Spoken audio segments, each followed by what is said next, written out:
A neighbor tells me this white car, this white SUV that you can actually see behind me, was driving erratically around 412. When I take a few steps right here, you can actually see how deep the water is. Storms this morning knocked down this tree. It actually uprooted and hit the electrical lines on this side of the road, causing power to be out. They matched dates and times their informant said Fields worked with him to GPS data from his patrol car, bringing in 2017 the way only West Tennesseans can, and that's with barbecue and the blues. If you're thinking about coming out, this is a good day to do so. It is bargain night. For just $10, you get in and you get to ride all the rides. Parents, your kids will love you for that. Carr was arraigned in court Thursday morning in Dyer County, where he faces 2 counts of impersonating a law enforcement officer. 45% of drivers actually honk their horn when they're either angry or annoyed. That's 91 million drivers doing a whole lot of.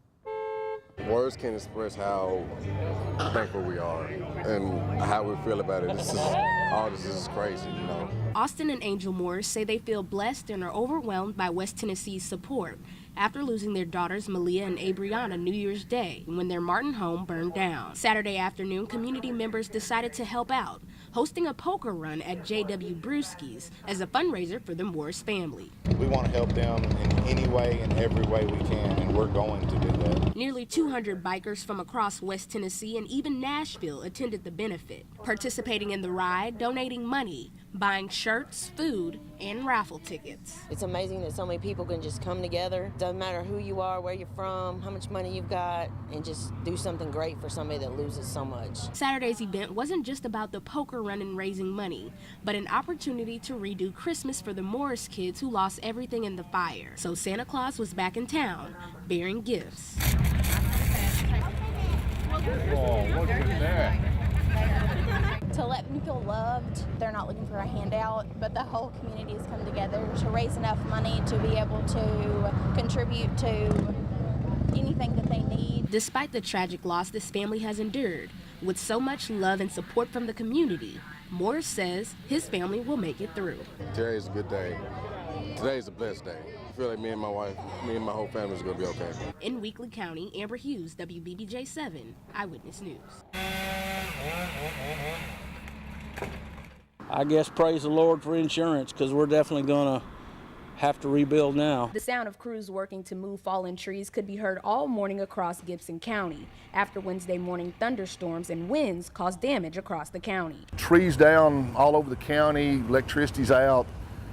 Thank goodness there's been no injuries reported to us due to the storm. In Trenton, traffic was backed up because of downed power lines. Part of the roof on Cloud Machine Shop was blown away. The owner shocked to see so much damage. My motion detector had been activated. I thought, well, I bet a couple of pieces of tin blew off the roof and maybe some debris blowing around. But then I pulled up and I was just totally blown away. The roof also blew off this trailer home, and scrap metal could be seen hanging from utility lines. But the most damage could be seen at this home on Old Dyersburg Road. Although no one was hurt, trees smashed into the house and the family's car. The same thing happened on Reed Road in Dyer. Brent Kroom says his wife and 3 kids took shelter in the bathroom when this tree uprooted and collapsed on the roof. Well, it was pretty nerve-wracking. The whole house was shaking, stuff flying off the walls. Saying a few prayers, extra prayers, hoping to make it through it. Even though the Gibson Electric Company says there was as many as 8,000 residents without power after the storm, these guys are just thankful nobody was hurt. It's just part of life. You just deal with it and go on and count your blessings, and it's not a big deal. That's why I can still say it's a good morning, because nobody got hurt and all this stuff. It can be replaced. People can't. In Gibson County, Amber Hughes, WBBJ-7 Eyewitness News. Behind the locked doors and barbed wire of the West Tennessee State Penitentiary, female offenders are embracing new programs designed to keep them out of trouble. 90% of our offenders are going to return to the community in which they come from.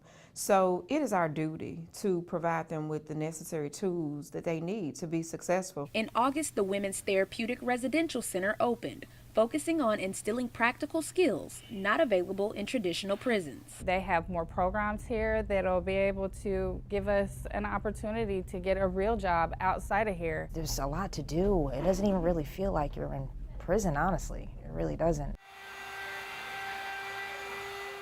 Beyond group substance abuse programs, inmates with a proven record of good behavior can spend time in the kitchen, computer lab, wood shop, or hair salon, even earn their GED. The women here say they have benefited from the programming, putting emphasis on family and rebuilding relationships. You know, when you speak to your family and if you have interaction with your support system on the outside, it makes your time so much easier as well. Inmates also have access to technology. With money from their commissary fund, they can use these kiosks for video visitations and even buy tablets to email family members. Advocates say research shows this type of approach to rehabilitating inmates, not just punishing them, has proven results. And I think it'll keep a lot of people from coming back, you know, because they're going to be prepared to live the proper way. We're going to be a model that other states will follow. We are doing some good things at this facility that is really going to be inspiring to other correctional agencies. In Henning, Amber Hughes, WBBJ-7 Eyewitness News.